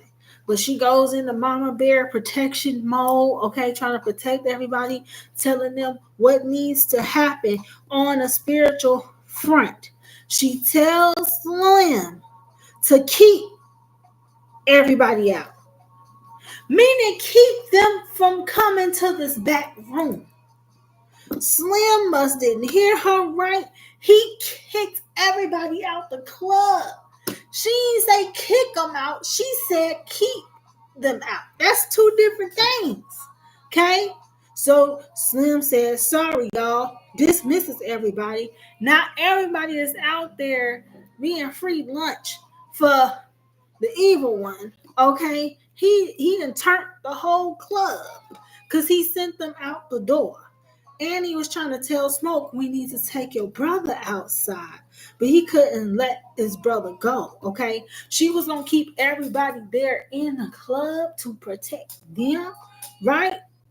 And then take the brother outside. That way, when the brother turns, he not in here with everybody. He is out there. And then he has to be invited back in to be in here. You got to keep the living and the dead separated at this time because they're being used by the evil one. You see what I'm saying? He couldn't let his brother go. Okay? He didn't kept his brother locked in the room. So here it is. Now this boy Stack, he comes back. He pops back up. Okay, I would say come back to life, but he came back dead. He didn't come back to life. He came back dead. He's also let me out. He locking all this pimping in the closet. Okay, took me out. Okay, all right. Now she's trying to explain to Smoke that is not your brother. That is not your brother. Okay, or whatever like this here. Stack breaks out the room anyway. Okay, kind of crushed little Sammy under the door and everything. Okay, he went running out. At some point, Remick tried to come running in because Annie burned his ass with some pickle juice. Annie burnt somebody with some garlic. It was garlic pickle juice. She burnt somebody. Okay. Meanwhile, it's a lot that went on. Okay. Cornbread then left his post at the door to go pee. The Asian man, Bo, He done went outside to get the car for his wife because his wife don't want to stay there. She didn't agree to all of this. You know what I'm saying? And all like that. She done sent her husband out there. So he gets turned. Okay. And then both of them try at some point to get back in. But they is denied entry after being scrutinized at the door. Because Annie ain't having it. Okay. Annie also makes smoke. Promise her. Okay. Promise if anything happens, okay, because she back there doing her divination readings, she know this shit don't look good, okay. She like, listen, anything happen to me, I need you to kill me before I turn. If they do something, if they get me, I need you to stake me or kill me before I turn to a vampire. Otherwise, I'm not gonna be able to cross over. And we got somebody waiting for us on the other side. Okay? She know the spirit of her child is on the other side waiting for her. You feel me? She not having that. You know what I mean? Stack like really? Like I mean smoke like really? That's really what you want? You know? But it's the truth. So here it is. Lightning cracks. Now all the people they let out the club, including Cornbread and Bo, they is swarming the club. These motherfuckers, it done popped up dancing like the goddamn Thriller video. Okay, they done popped up dancing like this Thriller. Only these motherfuckers river dancing and shit. I'm gonna go out on the limb and guess it's because of the Irish and Italian liquor. Motherfuckers river dancing and some more shit. How we go from the blues to Irish river dancing was beyond me, but and did, you know what I'm saying? They did, and I'm guessing it's because of the Irish liquor, it's the spirits, the Italian liquor. So they try to gain back entry again. Here come Remick trying to monologue his way back in. Sammy like, you the devil, okay? Remick go, Sammy, you know what I'm saying? All creepy and shit. You know, because Sammy remember what his dad told him. If you keep dancing with the devil, he gonna follow you home. But like I said, this is why it's important about what you speak over people. You know what I'm saying? Because dad said it and then that shit happened. You know what I'm saying? If you know something or you suspect something can happen, cast a blessing over your child and not the curse. Okay, I'm gonna just go ahead and put that out there. But here go Remy. He monologuing about how he needs Sammy this and that, and I'll use your gift and bring back this and that. And we're family. He get to breaking down little religious lies and little rhetoric, trying to get in their head. Okay, then they whole crew acting like, oh, we're spreading love, head ass. You know what I'm saying? He gonna say it's better this way. It should be like this for it should be like this forever. Because once they turn, they're literally like that forever. You know what I'm saying? He'll say it's better this way. It's forever. Okay. I just like to take this time to say, I hope Big Crit watches Sinners. That was nice and creepy. Cause this vampire then used your lines in the damn movie. Talking about something, it's better this way. It should be like this forever and all this shit. He didn't use your lines in the movie, pimp. Yes. Listen, I hope he watches this movie because that was crazy. And Big Crit energy actually reminds me of the Sammy character, to be honest. You know what I'm saying? But salute to King Crizzle. I'm gonna keep it rolling. I just thought that was interesting. Okay, as a Big Crit fan. And Big Crit is from Mississippi, and this shit is taking place in Mississippi. You know what I'm saying? It's a connection. Everything's connected, right? But he goes on, he kicking this religious rhetoric, and oh, it's gonna be about love. And here he go. He brings in stat. We were never gonna be able to be free. And this ain't a club, it's a slaughterhouse. And here go Remick. The guy that sold y'all this, he the grand dragon of the KKK, and he gonna be back to do this and do that, and then he gonna use Mary. She gonna say, I know it sounds strange, but after we kill all y'all, we gonna have heaven on earth. We're family. Head ass. That was crazy, bro. It is crazy. Because you got the evil one. He is now 100 different people. You know what I'm saying? It's like the movie Split, but worse. You know what I'm saying? Because once they turn him, the evil one now has access to all of their thoughts, all of their memories. The evil one has now to have total control and thoughts of that, of everybody that gets turned. Okay? So the evil one that went from being one man early that evening to now he is hundreds. Yeah, or at least a couple hundred, like at least 100 or so. He is now 100 different people. He is speaking in everybody's original voice, but you could tell just by the shit that they're saying that is him saying it. You see what I'm saying?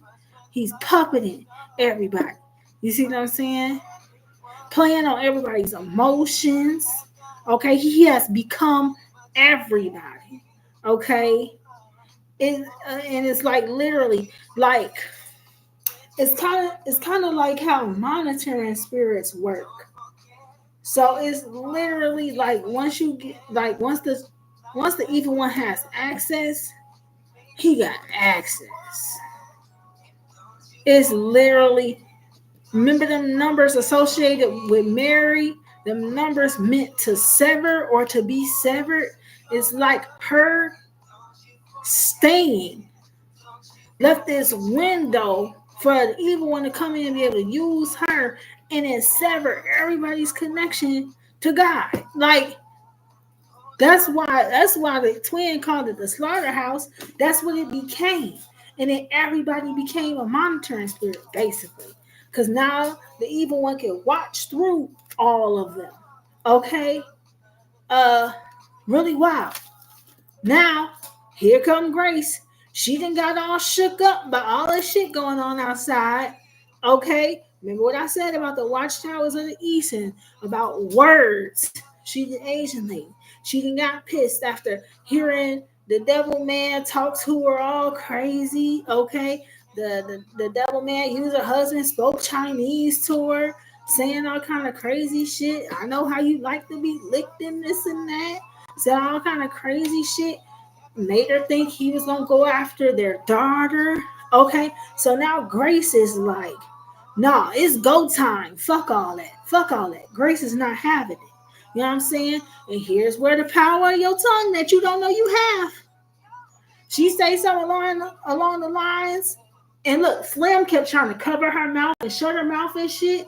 She bit his hand and said basically something along the lines, if you want us, come in, come get us, motherfuckers. So whatever it was she said, she invited their asses in. Okay? And she didn't specify one of them, so they all fucking came. So now, whoop, here it is. It's battle time. It's go time. We done went from having the battle of the blues. Now it's the battle of the red. Okay, blood spilled everywhere. It's about to go down. Okay, she throw a Molotov cocktail. It hits the wall. So now we done went from Sammy bringing down the house down, the roof is on fire in the spirit, to now the building is actually on fire. The Molotov cocktail hit the wall. Now it's actually on fucking fire. Okay? And these motherfuckers turn around coming back trying to attack singing Pig Po Robin Clean again and shit. What the? I'm so over that song, bro. That song was it was disrespectful. Okay, I'm gonna just go ahead. I'm gonna go ahead and say that. Okay. Everybody come rushing in. Everybody's fighting. Perlene gets turned. Okay. Next thing you know is no, not you. Okay. This nigga spat, then hopped his brother's girl and took a chunk out her neck, and now he is trying to turn his brother's girl right in his brother's face. Like, you know what I'm saying? And he's just like, no, not you. She is too through. She wasn't even hurt because he bit her. That hurt was like bitch. Like, yeah, you my man's brother. Like, yeah. She was hurt on a soul level. She wasn't even hurt like physically. Like, it hit her different. You know what I'm saying? Now here it is. Now Smoke has to honor his promise. You know what I'm saying? Now Smoke has to kill Annie before she turns. Otherwise, she ain't gonna be able to see her child on the other side. She ain't gonna be able to return to the ancestors. You know what I'm saying? And it was like Stack was sad, Mary was sad, everybody was sad that Smoke had to kill Annie. Like the vampires was even mad because they think and they go this Annie is the one that called Mary family. Oh, she's family. And then the evil one took that and started using it. And so they wanted to be a family so bad.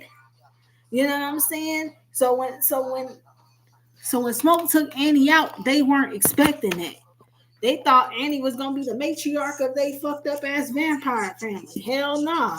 She had other plans. You know what I'm saying?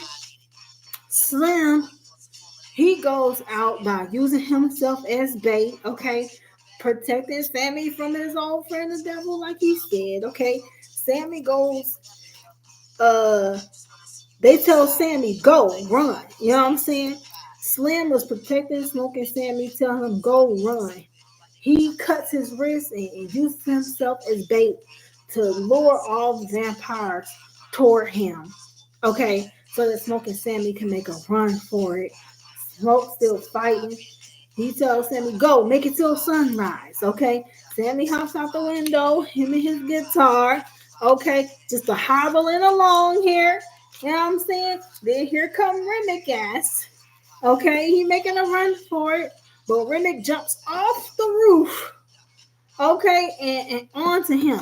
He catches him and throws him in the water. Okay? He throws Sammy in the water. Now, Sammy starts reciting the Lord's Prayer. Okay? As he starts reciting the Lord's Prayer, so do Remick and all of the other vampires. Okay? Crazy. Because the evil one knows scripture too. Okay? And Sammy wasn't reciting it from a place of authority. He was scared. Okay? He was scared and fresh the fuck out of options. So he just started reciting the scripture, you know what I'm saying? Out of fear, though, not faith, and not knowing what else to do. Okay?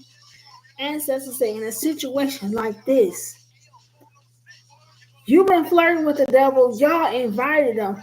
You needed to rebuke him. You needed to command him to leave in the name of Jesus. You sitting over here reciting scripture. That ain't about to do nothing. You got to stand in your authority. You got to command him to leave in the name of God. You got to command him and cast him out. You see what I'm saying? That's what you do. But, it goes different when you're scared. Whatever the case is. You know what I'm saying? He didn't rebuke him. He didn't command him to leave. And so he was there still. Okay? Then bam. Okay? He did manage to hit him with his guitar. When Sammy hit Remick in the head with his guitar, it made a loud ass messed up strum. And this is how you know Remick is controlling everybody. Because they all jumped and they all heard it at the same time. It's like they all got hit with a false note. They all heard it. You know what I'm saying? But as Remick commences to try to scratch, he gets to scratching Sammy's face. Okay, Smoke comes out of nowhere, stakes him. This thing you know is sunrise. Okay, and the sun kills all the vampires. Okay, and then Smoke also puts to rest a false narrative. He like, why you still holding that guitar? He's like, I can't believe it. It's Charlie Patton's guitar. Okay. Smoke has to tell Sammy the truth then about how it's actually their dad's guitar. You know what I'm saying? But Sammy still couldn't let go of it.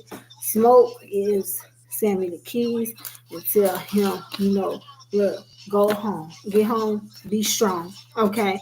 Get home. Okay. All right. So He's sitting there trying to roll up a cigarette, process everything, like what the fuck happened. Okay, Smoke get to breaking out his guns or whatever and strategically placing them because in his mind is what Remick said. Them white dudes they got the place from is really the KKK. Okay, so if Remick can turn everybody into vampires the night before, okay, the KKK was gonna show up in the morning and lynch everybody on their way back home. So it was gonna be messed up to begin with. But he's sitting there, he's strategizing, he strategically placed his weapons on the property. He watched them pull up. And when he said he honored his promise, if y'all step on my land, I'ma kill all of y'all, baby. He kills all of them. He takes out all of them except for he takes a hit. Okay, Smoke did take a hit. Okay, to the side or whatever the case is. Okay, and then not only, but then the last one left. The last KKK member left. If I'm not mistaken, I think it was Hogwood too. He asked him for a cigarette. Okay, he sits, he hits the ground, he sits there, he's smoking a cigarette. Okay. And I think he know that he's getting ready to go. He done took a hit. You know what I'm saying? And ain't nobody around to necessarily patch him up. He can deal all this. Who shot John? You know? And then Annie appears holding the baby. You know what I'm saying? She in all white like the ancestors and everything else. She's like, hey, you put that out. You know, I'll let you hold the baby. You know what I'm saying? She told him to put the cigarette out so he could hold the baby. She said, I just don't want all that smoke to get on him. Okay. Now that's crazy because the man goes by the name Smoke. Okay. I just don't want all this smoke to get on him. So here it is. Okay. The place that they bought to gain fruitfulness or to gain abundance really becomes their new spiritual rebirthing ground. Okay. Smoke is reborn in this moment. Okay.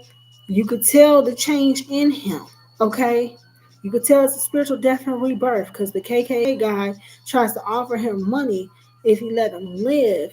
And Smoke almost kills the man in disgust. Okay. And like what you like money like kills him because now Annie done showed up with the baby. It's almost coming to a spiritual realization that there's more to this life than money. Do you get what I'm saying? So when she said put that cigarette out, I don't want that smoke to get all on him. When he put the cigarette out, literally his alter ego Smoke literally dies. It's Elijah that's holding the baby now. It's Elijah. It's the prophet. It's him holding the baby. You see what I'm saying? Then Sammy makes it home safe and hits the church. And it was almost like his dad knew what happened, man. The mom screamed like, Sammy, you know what I'm saying? Dad, it was like dad already knew what the hell was going on. You know what I'm saying? He tells Sammy to drop the guitar, son, in the name of God. Just go ahead and drop the guitar. But he just couldn't seem to, okay? He just couldn't seem to for whatever reason. Maybe it was because he knows he pierced the veil, so it's like, drop the guitar in the name of God. But it's like, he probably was torn in that moment, like, no, I'm supposed to use my guitar in the name of God. He probably felt torn in that moment, especially after gaining such a testimony and everything that he had just seen and witnessed the night before, right? So the camera cuts to him performing exactly 60 years later, to the day. Okay? All right. It's October 16th, 1992 now. Exactly 16 years to the day. Okay? Stack and Mary shows up and walks in the bar. And I guess the bar that they in is Pralines. Okay, I didn't see that, but I read that somewhere. But maybe he named the bar after her. Okay, whatever the case might be. All right. Uh so yeah, it's like Stack shows up, basically tells him, you ain't got too much long left to live. You want me to turn you? And I guess that Smoke basically made Stack promise. Like, I'll let you live, I won't vanquish you. But you can't go after Sammy. You gotta let Sammy live a full life. Okay? So Sammy finds this out. Okay, and they're coming in because now Sammy is gotten of age. And Stack is like, you want me to turn you? You can keep going, you can keep doing more shows. Sammy is like, nah, I think I'm good. I think I'm good. I think I live this life. Well, we're good here. Okay. Stack goes on talk about how he misses the old shit. He misses the old the old stuff, the old music. Okay. He don't like all like electric guitar, whatever like this. Then Sammy, he said, "Can you play some of that old shit? You still got that real in you?" Okay, so Sammy does. He plays that exact song he played in the car that day. Okay, the exact same song when Stack told him to play his guitar the first time. He plays the exact same song. And somehow he has fixed his guitar back because it's the exact same guitar that he had even 60 years later. Okay? And so he's sitting there playing the guitar for him. You know, they pay him some money. They slap some money on the bar. And then they go ahead and leave and they say, all right, little Sammy, you know what I'm saying? They takes off. Then Sammy stops him and asks him, he's like, man, I have nightmares about that day all the time, you know? He said, and I really feel like before nightfall, that was the best day of my life. He's like, do you feel like that? And then Stack said, yeah, best day of my life. He said, last time I seen my brother, last time I seen the sun. You know what I'm saying? So that was that. You know what I'm saying? Now what's interesting is like it really has to do a lot with self mastery. Okay? Let me explain. It really has a lot to do with self mastery. I think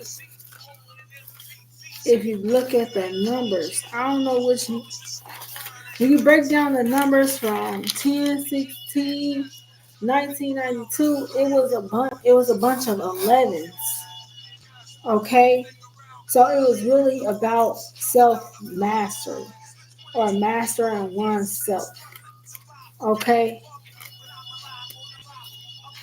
Hold on. Make sure I'm missing on this. Okay, yeah.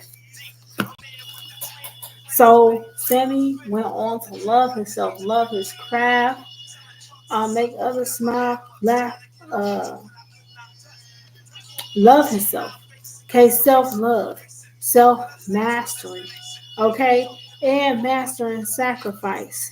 Not through needing to sacrifice a person or an animal. No. Okay, this is about sacrificing through your choices and through your actions. Okay, because you either going it's either now. Okay, it's either now you say no, now you insert that boundary. It's either now you go ahead and leave and follow through with your plan, or it's later. It's either now or later. Okay, and it's always greater later. The sacrifice is always greater later. All of them at some point in time ignore their intuition. Okay, and all of them paid the ultimate price when the night climaxed. Do you get what I'm saying? They all had multiple options to walk away, multiple opportunities to go get on a train, to say, look, I love you, but no, I cannot. To say no, to stick with their original gut feeling. They all had multiple opportunities, but negated their intuition. And so this is what happens. The enemy will exploit that, especially if you're being seduced, tempted, or led astray while negating your intuition. Oh, yeah, the enemy's definitely coming. And if you did something that is considered a sin, not just because you did something that's considered a sin per se, it's the fact that you're being seduced and tempted and led astray, and then you in that moment are attempting to seduce and lead someone else astray as well. Okay, all that does is highlight to the enemy that he can use you. Okay, that's all it does. And then not only that, but you flirt with danger. You out there doing stuff that you know you shouldn't be, or you know then you ain't got no business. It's like it's an open door. And I guess if you think about it like that, of course the evil one would be mad. Of course the evil one will hunt you down. Because what you look like invite me here, and then you don't want to let me in. Okay? You're not gonna invite me and summon me here and then tell me I can't come inside. What the fuck is that? You know what I'm saying? If you think about it like that. You see what I'm saying? So with sacrifices, it's through choices and through actions. It's either now or later. Okay, if it's later, the sacrifice gonna be greater. Okay. Also, other things I learned from this movie: your best day can be your worst day, and your worst day can be your best day. Vice versa. And it got me to thinking: like, is freedom fleeting? Is freedom real, or is freedom fleeting? You know what I'm saying? And what I heard the ancestors tell me is freedom isn't fleeting. Not with God. Okay, so freedom's only fleeting if you're going about it with the evil one. You see what I'm saying? But freedom is forever if you execute it through God, through love. Okay? Your thoughts, your words may or may not be your own guidance. Your thoughts and your words may be your guidance. Sometimes it's not you speaking. Sometimes that's not really your thought. Sometimes that's your ancestors, your angels speaking through you to try to get a message to another person. Okay, they can even use you to speak something out just to remind yourself. Okay, stuff like that. Okay, you want to know your value, know your power, be unafraid of your power, be unafraid of your gifts. Okay? Use your gifts for good to liberate the souls of others and to honor God. Okay? When the devil starts showing himself, rebuke and banish him the first time. Okay? Do not fear your talents and gifts. Okay? Just make sure that God is leading your gift and that you're not using your gifts to lead others astray. Okay? All right. And what we learned by Remick throwing Sammy in that water like that is that apparently the devil can baptize you too. Okay. So be careful about the energies you engage in or the energies you indulge in. Okay. So I also heard less trauma bonds, more love bonds. Okay. Because at the end of the day, a lot of that was trauma bonding. You know what I'm saying? Annie and Smoke was connected because of the fact that they lost a child. You see what I'm saying? The love between them might have been real, but it got marked, okay, or tarnished by that experience in a way. You see what I'm saying? Delta Slim and he bonded with Smoke. I mean, he bonded with Stack and with Sammy in the car, sharing his trauma and his pain about his friend. Okay, Mary, they was trauma bonded because of her mama, and she just lost her mama. So it was trauma bonds all around that was trying to keep the love bonds trapped.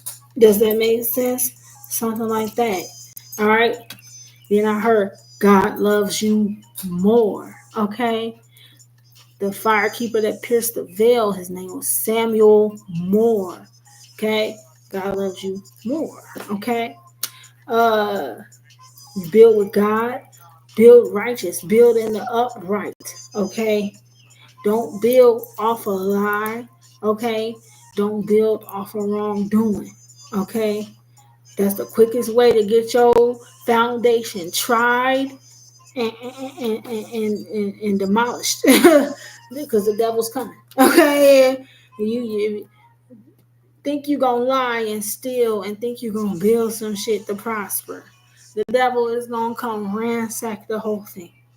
Okay, that's what that is. All right. The signs are all around you, and yes, the universe does speak in numbers. So pay attention to all the numbers that you see. Okay. With the cards, the dice, the roulette, do not leave it to chance. You leave it to God. Okay. Beware false agreements and false deals. Okay. Making false agreements and false deals. Okay. Because it's the devil that wills and deals. Okay. At the end of the day, at the end of the day, the devil just looking for a family too.